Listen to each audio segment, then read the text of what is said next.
नमस्कार, बहुत स्वागत है आपका। 5 शहर 5 खबर देख रहे हैं आप। मैं हूं आपके साथ शिवम सोनी। सबसे पहले बात होगी राहुल गांधी की, जिन्होंने केंद्र सरकार पर प्रेस कॉन्फ्रेंस करके आज हमला बुलाया। बात मनीष सिसोदिया की बड़ी मुश्किलों के बारे में भी करेंगे। बात आपको बताएंगे राहुल अखिलेश यादव की और लालू यादव की मुलाकात के बारे में भी। इसके बाद हम आपको मिशपल हत्याकांड से जुड़ी अपडेट देंगे और आखिर में उत्तराखंड विधानसभा के बजट सत्र के चौथे दिन के बारे में आपको जानकारी देंगे। तो चलिए शुरुआत करते हैं 5 शहर 5 खबर। गुरुवार को कांग्रेस नेता राहुल गांधी ने लंदन में दिए गए अपने बयान को लेकर हो रहे विवाद पर बात की। राहुल के बयान को लेकर हो रहे विवाद के कारण सदन में जमकर हंगामा हुआ और जिसके बाद कार्यवाही को स्थगित करना पड़ा। इस संबंध में बात करते हुए संसद में राहुल गांधी ने कहा कि संसद में बोलना मेरा अधिकार है, मेरी उम्मीद है कल बोलने देंगे। राहुल गांधी ने कहा कि हमारी सरकार विपक्ष के किसी भी विचार पर सदन में चर्चा की इजाजत नहीं देती। कई बार मैं संसद में बोलने को लेकर खड़ा हुआ तो मेरा माइक बंद कर दिया गया। ये वो भारत नहीं है जिसके हम सब आदी हैं।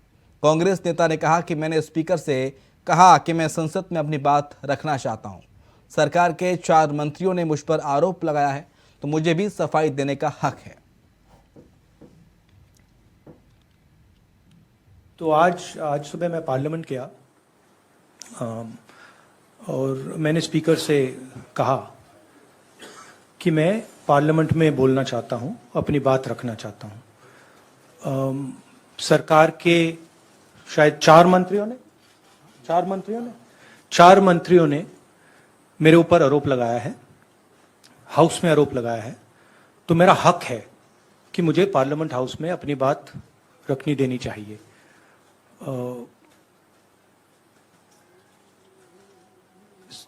क्लैरिटी नहीं है, मगर मुझे नहीं लगता है कि मुझे बोलने देंगे। मैं होपफुल हूं कि कल मुझे बोलने दें। आज 1 मिनट के अंदर, मेरे आने के बाद 1 मिनट के अंदर उन्होंने हाउस को अडजर्न कर दिया। होपफुल हूं कि शायद कल मुझे बोलने दें, क्योंकि मैं अपनी बात रखना चाहता हूं, मगर पक्का नहीं मालूम। आइडिया यह है कि जो मैंने भाषण कुछ दिन पहले पार्लियामेंट हाउस में दिया अदानी जी के बारे में, और जो नरेंद्र मोदी जी और अदानी जी का रिश्ता है उसके बारे में मैंने सवाल पूछे। उस भाषण को पार्लियामेंट हाउस में पूरा एक्सपंज कर दिया गया और उस भाषण में ऐसी कोई चीज नहीं थी जो पब्लिक रिकॉर्ड से मैंने नहीं निकाली। अखबारों से, लोगों की स्टेटमेंट से मैंने पूरा भाषण डेवलप किया था और उसको। तो इसी खबर पर ज्यादा जानकारी के लिए हमारे साथ हमारे सहयोगी सीधे नितिन चौधरी जुड़ गए हैं इस वक्त। नितिन, आज फिर राहुल गांधी ने प्रेस कॉन्फ्रेंस की और सरकार पर निशाना साधा और कहा कि मुझे बोलने नहीं दिया जा रहा सदन में। मैं अपनी बात रखना चाहता हूं लेकिन उसके बाद ही मुझे बोलने नहीं दिया गया। राहुल गांधी ने कहा कि मुझे उम्मीद है कि कल मुझे बोलने का मौका मिलेगा, मुझे बोलने देंगे। नितिन, बिल्कुल जिस तरीके से राहुल गांधी ने बयान दिया था, उस बयान को लेकर सदन के अंदर काफी गर्मागर्मी देखने को मिल रही थी कि विपक्ष के लोग जो हैं, जो सरकार के लोग हैं, वो काफी आरोप लगा रहे थे कि राहुल गांधी जो है उस भाषण के ऊपर जो है माफी मांगे, क्योंकि मंत्री उन्होंने साफ कर दिया कि 4 मंत्री हैं जिन्होंने उनका आरोप लगाया कि भारतीय जनता पार्टी के वो नेता हैं और मंत्री हैं जिन्होंने कहा कि इस तरीके के जो राहुल गांधी या तो भाषण में आता है या फिर उसकी जो है माफी मांगे। उसी को देखने के बाद राहुल गांधी ने यह प्रेस कॉन्फ्रेंस में जो है उन्होंने साफ साफ यही बात रखी कि वो सदन के अंदर जाते हैं तो सदन के अंदर उन्हें बोलने नहीं दिया जाता, लेकिन उसके बाद उसको या तो माइक बंद कर दिया जाता है या फिर उनके जो माइक है उन्हें वहां से हटा दिया जाता है।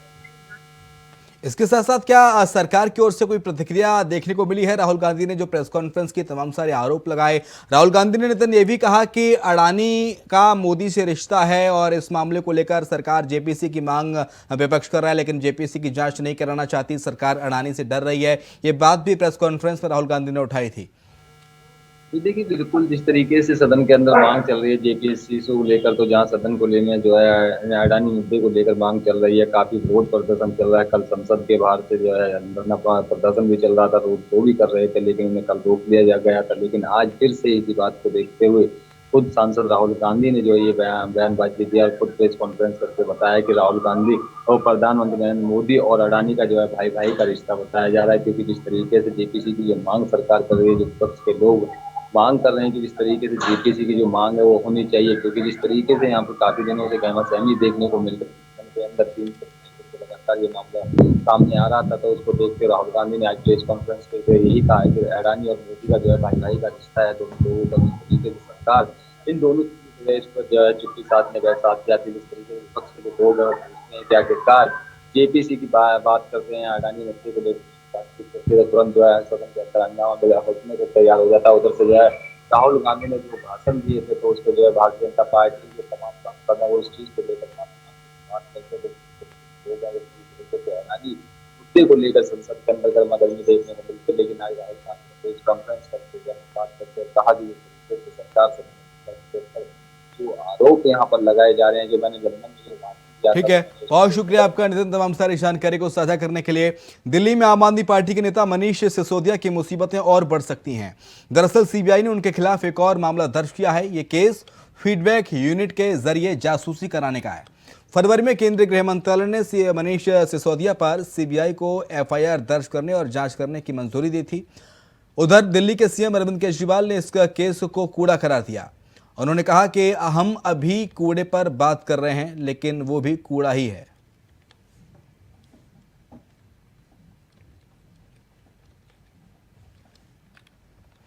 तो मनीष सिसोदिया की मुश्किलें बढ़ सकती हैं। सीबीआई ने एक और केस दर्ज कर लिया है और जासूसी मामले में ये एक और नया केस दर्ज किया गया है।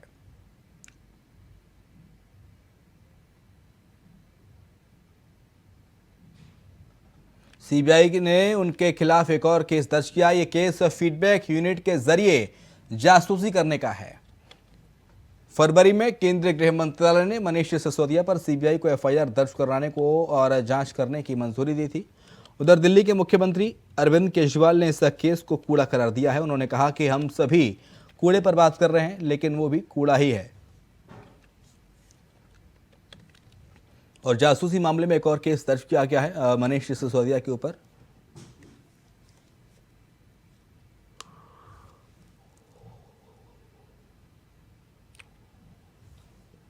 आम आदमी पार्टी के नेता मनीष सिसोदिया की जो मुश्किलें हैं वो कम होने का नाम नहीं ले रही हैं।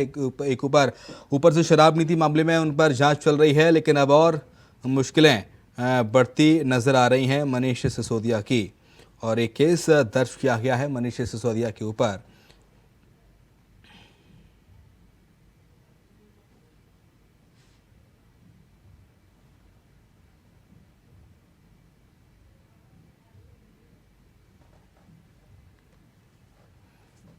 तो मनीष सिसोदिया के ऊपर एक और मामला दर्ज हो गया है। सीबीआई ने जासूसी मामले में एक और केस दर्ज किया है।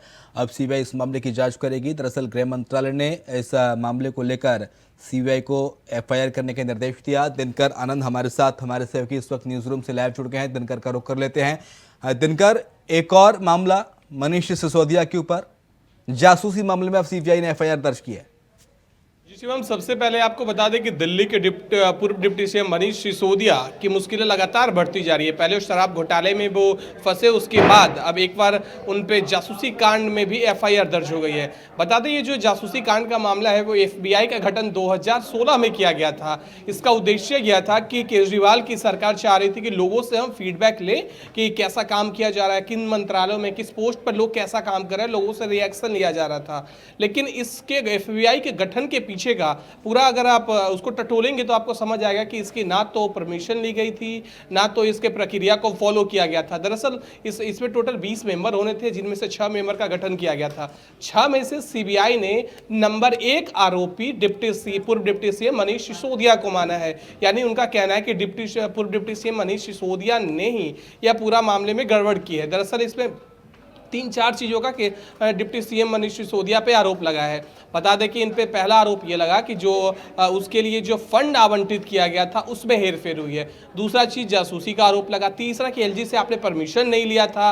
उसके बाद फिर विपक्ष लगातार इस बात को उठाने लगा कि इसके तहत वो सरकार में बैठे लोगों का जासूसी करवा रहे हैं, उनकी निजता की जानकारी ले रहे हैं। शिवम, और इसके साथ साथ यानी कि अब मुश्किलें और बढ़ जाएंगी, क्योंकि देखिए ईडी ने केस दर्ज किया, उससे पहले सीबीआई ने केस दर्ज किया था। अब ईडी की रिमांड पर है मनीष सिसोदिया और उनकी जमानत पर फैसला इस महीने के अंत तक आना है। तो सीबीआई इस नए मामले में भी पूछताछ के लिए कस्टडी मांग सकती है कोर्ट से। जी बिल्कुल, सीबीआई इसके लिए भी कस्टडी मांग सकती है, क्योंकि सीबीआई को कहीं ना कहीं कुछ सुराग हाथ लगा है, क्योंकि ये मामला 6 साल पुराना और अचानक से इस मामले को 7 फरवरी 2023 यानी कि पिछले महीने में इस मामले को एक बार फिर से रीओपन किया गया। हालांकि सीबीआई का कहना है कि 6 साल से इस मामले में वो जांच कर रही थी। हालांकि आपको बता दें कि इस पूरे मामले को लेकर सीबीआई और बीजेपी एक तरफ से हमलावर है, क्योंकि डिप्टी सीएम मनीष सिसोदिया पे इस मामले में 4 आरोप हैं। एक तरफ शराब घोटाला है, जहां पे कुछ उलझा हुआ पेच भी है, लेकिन इसमें हर चीज क्लियर दिख रहा है। तो इसको लेकर ये तय है कि मनीष सिसोदिया एक बार फिर से बुरे फंसे हैं और इसमें वो घिरते हुए नजर आ रहे हैं। बहुत शुक्रिया आपका दिनकर, तमाम सारी जानकारी को साझा करने के लिए। बिहार के पूर्व मुख्यमंत्री लालू प्रसाद यादव दिल्ली में हैं, वो बेटी मीसा भारती के आवास पर हैं। बुधवार को जमानत के बाद उनसे मिलने सपा सांसद डिंपल यादव पहुंची थीं। वहीं गुरुवार को दिल्ली से रवाना होने से पहले सपा मुखिया अखिलेश यादव ने भी लालू प्रसाद यादव से मुलाकात की।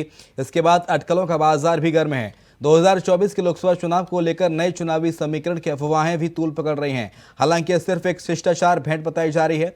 दरअसल सपा मुखिया अखिलेश यादव का दिल्ली में पंडारा पार्क के पास आवास है। ठीक सामने लालू प्रसाद यादव की बेटी मीसा भारती का आवास है। अखिलेश यादव कार्यकर्ताओं से मुलाकात करने के बाद पैदल मीसा भारती के आवास पर पहुंचे। यहां पर बिहार के पूर्व मुख्यमंत्री लालू प्रसाद यादव के पैर छूकर उन्होंने आशीर्वाद लिया, साथ ही सेहत का भी हालचाल जाना। करीब 15 मिनट तक दोनों नेताओं के बीच मुलाकात हुई। सपा चीफ अखिलेश यादव ने भी भेंट आरजेडी चीफ लालू यादव से की और बेटी मीसा भारती के आवास पर ही मुलाकात हुई।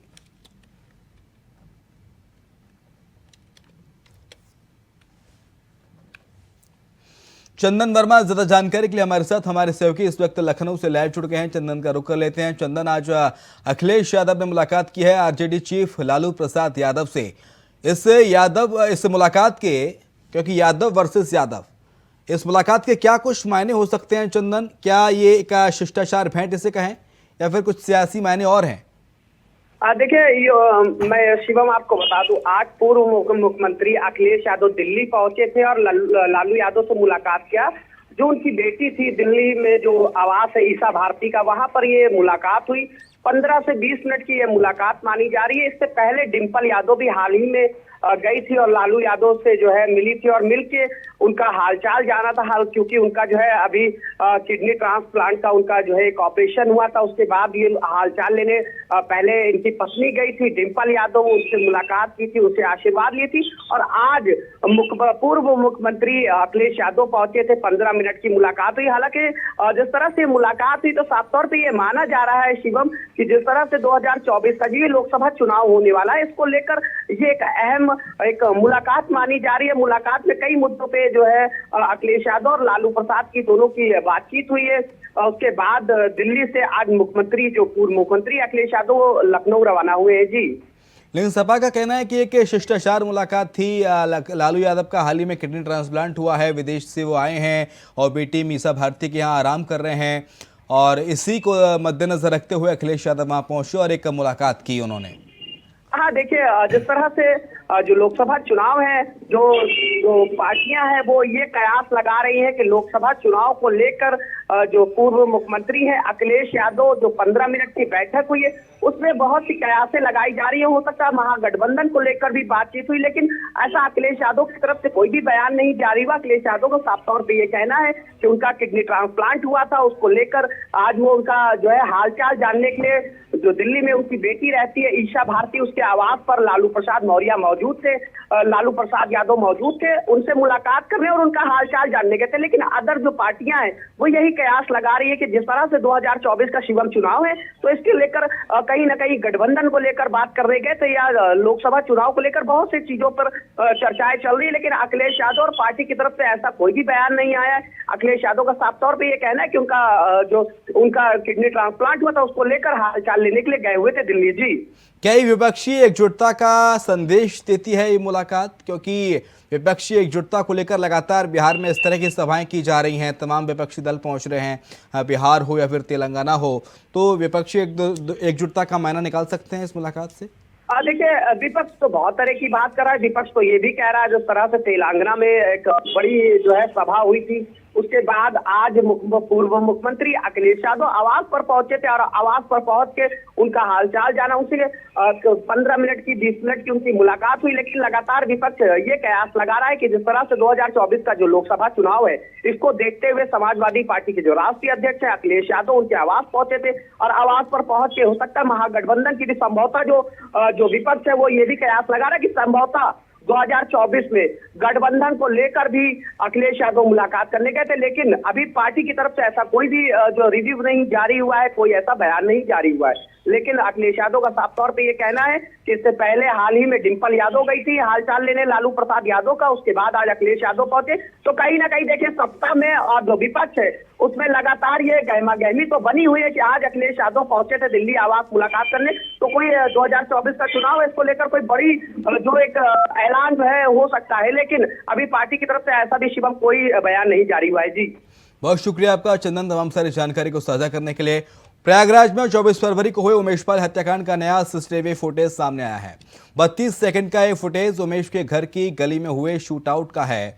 इसमें गोली लगने के बाद उमेश गली में भागते नजर आ रहे हैं। तभी पीछे से आकर शूटर गुलाम मोहम्मद उन्हें पकड़ लेता है और गर्दन पकड़कर उमेश को झुका लेता है। गोली लगने के बावजूद उमेश उससे भिड़ जाते हैं, उसके चंगुल से खुद को छुड़ाकर भागने लगते हैं। तभी पीछे से अतीक अहमद का बेटा असद दौड़ता हुआ आता है और उमेश की पीठ पर 2 फायर कर देता है। इसके बाद उमेश अपने भाई के घर के अंदर घुस जाते हैं। उनका गनर भी गली से उमेश के घर की तरफ भागता है। तभी पीछे से झोले में बम लिए शूटर गुड्डू मुस्लिम आता है। वो बम सिपाही पर फेंक देता है। बम फटने के बाद सीसीटीवी बंद हो जाता है।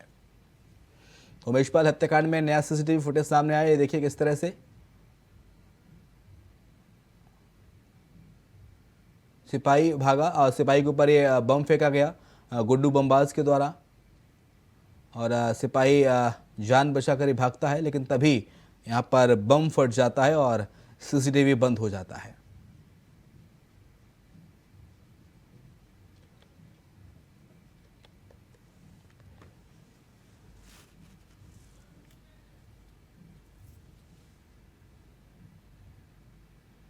तो उमेश पाल हत्याकांड में लगातार कार्रवाई की जा रही है और हर रोज नए नए खुलासे इस मामले में हो रहे हैं।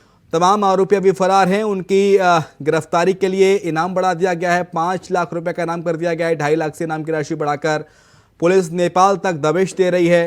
अतीक अहमद की पत्नी शाइस्ता परवीन को खोजा जा रहा है। अतीक अहमद के शूटर बेटे असद अहमद को पुलिस खोज रही है, लेकिन फिलहाल किसी का कोई पता नहीं है। और एक ये नया वीडियो सोशल मीडिया पर आज वायरल हो रहा है। शुएब रिजवी हमारे साथ जुड़ गए, हमारे सहयोगी प्रयागराज से। शुएब, एक नया वीडियो सामने आया है जिसमें उमेश पाल शूटर से अपनी जान बचाकर भागते हुए नजर आ रहे हैं और वो भागने में कामयाब भी होते हैं, लेकिन पीछे से उनकी पीठ पर 2 गोली मारी जाती हैं बैक टू बैक, जिसके चलते वो वहीं ढेर हो जाते हैं। बिल्कुल निश्चित तौर पर उमेश पाल की जिस तरह से हत्या की गई, उसके 2 गनर मारे गए हैं, वो कहीं ना कहीं सनसनीखेज घटना ने सरकार की जो एक कानून व्यवस्था उस पर सवाल जरूर उठाए थे। और जिस तरह से सीसीटीवी विजुअल आया था, लेकिन आज जो सीसीटीवी विजुअल आया उसमें वो अंतिम पल कैद हो गया, जिसमें किस तरह से उमेश पाल जान बचाने के लिए संघर्ष करता हुआ दिख रहा है।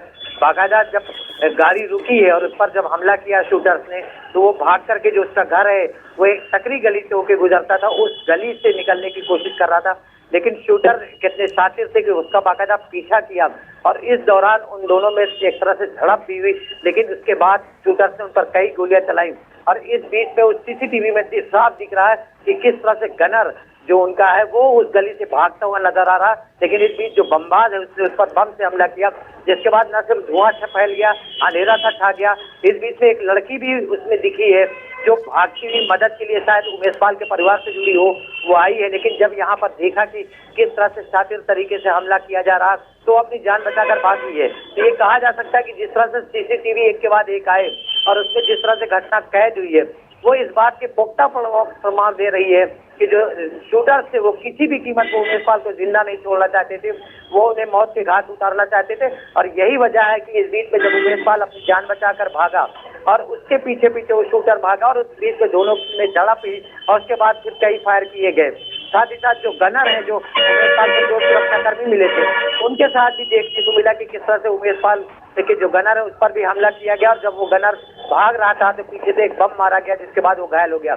अब हालांकि ये एक बड़ी चुनौती है, 20 दिन से ज्यादा बीत चुके हैं, अभी भी एसटीएफ इन तमाम जो सीसीटीवी में कैद शूटर्स हैं उन तक नहीं पहुंच पाई है, न ही उन्हें गिरफ्तार कर पाई है। साथ ही साथ जो जयपाल है, जो उमेश पाल की पत्नी, उन्होंने जो FIR दर्ज कराई थी उसमें जिन लोगों के नाम है उनको गिरफ्तार कर पाई है। तो एक तरह से कह सकते हैं दबाव में जरूर पुलिस है। हालांकि इस बीच में 2 इनकाउंटर जरूर किए गए हैं, लेकिन सवाल ये उठ रहा है कि जो इस पूरे सीसीटीवी में जो ताजा सीसीटीवी मिला है उसमें भी जो शूटर दिख रहे हैं या इससे पहले जो सीसीटीवी मिले उन तक एसटीएफ कब पहुंचेगी, उन्हें कब गिरफ्तार कर पाएगी और इस पूरे घटना का खुलासा कब कर पाएगी। और इसके साथ साथ शोएब, इस वीडियो से साफ जाहिर हो रहा है कि अगर शूटर्स के निशाने से बचने में कामयाब हो पाते उमेश पाल तो शायद आज वो हम सब के बीच जिंदा होते। बिल्कुल, ये पूरी घटना इस बात के पुख्ता प्रमाण है कि शूटर्स ने पूरी योजना बना रखी थी, पूरी तरीके से उनका प्लान बना हुआ था। जिस इलाके में ये घटना हुई बहुत व्यस्त इलाका है, मुख्य मार्ग से घर जाता है, ऐसे में उनके शूटर्स और उनके लोग वहां पर पहले से घात लगाकर मौजूद थे। जैसे ही उमेश पाल निकला है सबसे पहला हमला किया गया, उस पर फायरिंग की गई। उसके बाद जब उमेश पाल को लगा कि वो चारों तरफ से घिर गया, इस बीच में चूंकि वो अपने घर के पास ही उतरा था तो अपने घर की तरफ भागा, जो एक सकरी गली से होके गुजरता है, लेकिन शूटर उसे जिंदा नहीं छोड़ना चाहते थे, इसलिए शूटर उसके पीछे भागे बगैर ये परवाह किए कि उनके साथ गनर भी मौजूद है, जवाबी हमला भी हो सकता है। लेकिन शूटर में एक तरह से जुनून सवार था उसे किसी भी कीमत पर मौत के घाट उतारने का, और यही वजह कि गली में जाकर के दोनों में थोड़ी झड़प होती है। उसके बाद शूटर उस पर कई फायर करता है, साथ ही साथ एक पुलिस वाला भी उसमें भागता हुआ नजर आता है जिससे बम से हमला किया जाता है, और बाद में ये 3 लोग यानी उमेश पाल और उसके 2 गनर की मौत होती है। बहुत शुक्रिया आपका शोएब तमाम सारी जानकारी को साझा करने के लिए। उत्तराखंड विधानसभा के बजट सत्र का चौथा दिन भी हंगामेदार रहा। कांग्रेस विधायकों ने जमकर प्रदर्शन किया और इस दौरान कांग्रेस विधायक सुमित हृदय हल्द्वानी क्षेत्र में सड़कों पर गड्ढे, बस अड्डा और अंतर्राष्ट्रीय स्टेडियम के मुद्दे को लेकर विधानसभा में बाहर प्रदर्शन पर बैठे। वहीं महिला कांग्रेस ने भी विधानसभा घेराव के लिए कूच किया। पुलिस ने उन्हें दिवाली खाल में ही रोक लिया, जिसके बाद पुलिस और कांग्रेसियों के बीच जमकर नोकझोंक हुई। सदन में सरकार की जवाब से नाखुश विधायक हरीश धामी ने सदन में वॉकआउट कर दिया सदन से और उत्तराखंड बजट सत्र का आपको बता दें कि उत्तराखंड के बजट सत्र को लेकर तमाम सारे सवाल उठाए।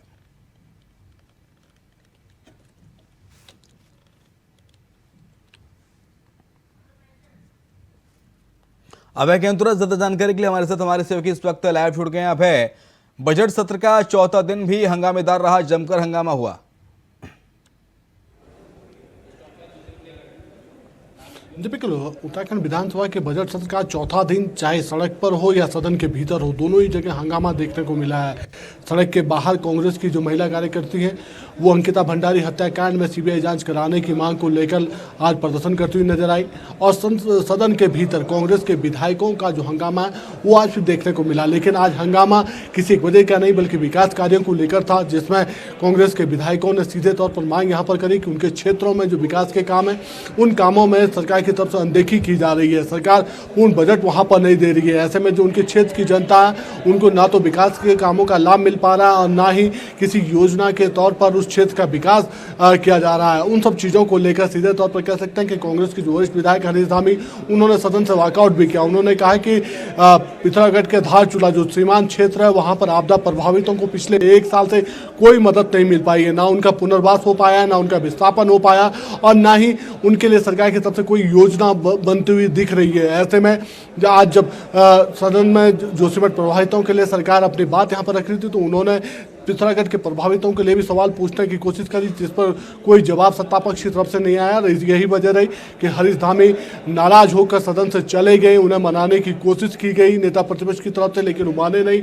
उन्होंने कहा है कि जनप्रतिनिधियों के सवालों का पूरी तरीके से जवाब नहीं दिया जाता, ना ही उनके क्षेत्रों को लेकर सरकार संजीदगी से यहाँ पर काम कर रही है। दूसरी तरफ हल्द्वानी से जो विधायक है सुमित हृदय, उन्होंने अपने क्षेत्रों में जो सड़कें हैं उन सड़कों की गड्ढों की जो बदहाल व्यवस्था है उसको लेकर सदन का ध्यान अपनी तरफ आकर्षित करने का काम यहाँ पर किया। उन्होंने कहा कि भले ही सरकार ऐप के माध्यम से गड्ढा मुक्त सड़कें बनाने की बात करती हो, लेकिन जिस तरीके से सड़कें बदहाल हो चुकी है, ऐसे में आम जनता का उन सड़कों से गुजरना मुश्किल होता है। अब आने वाले दिनों में जब प्रदेश के भीतर में चारधाम यात्राएं चलेंगी तो ऐसे में जो श्रद्धालु वहाँ पर आएंगे, सैलानी वहाँ पर आएंगे, उनके क्षेत्रों में आएंगे, उनको भी इसी समस्या से दो चार होना पड़ेगा। सरकार को संजीदगी के साथ काम करना चाहिए। इसके अलावा नेता प्रतिपक्ष प्रीतम सिंह, फिर दूसरे विधायक चाहे आदेश चौहान हो, सभी ने अपने अपने विषयों पर सरकार से जवाब चाहने की कोशिश महिला करी, कांग्रेस लेकिन ने भी प्रदर्शन विपक्ष किया पूरी और तरीके से घेराव सत्ता करने पक्ष की के जवाबों कोशिश से की सरकार की। नजर आया। खबर ये भी है अब है बिल्कुल महिला कांग्रेस की तरफ से आज अंकिता भंडारी हत्याकांड, बेरोजगारों को साथ जो छलावा हुआ भर्ती घोटालों में जिस प्रकार से नकल माफियाओं का दखल यहां पर देखने को मिला, उसकी सीबीआई जांच कराने की मांग को लेकर महिला कांग्रेस ने विधानसभा कूच यहां पर किया था, लेकिन पुलिस की तरफ से उनको दिवाली खाल में ही रोकने का काम कर दिया गया था। इस दौरान जो महिला कांग्रेस की जो कार्यकर्ती थी उनकी पुलिस के साथ नोकझोंक भी हुई।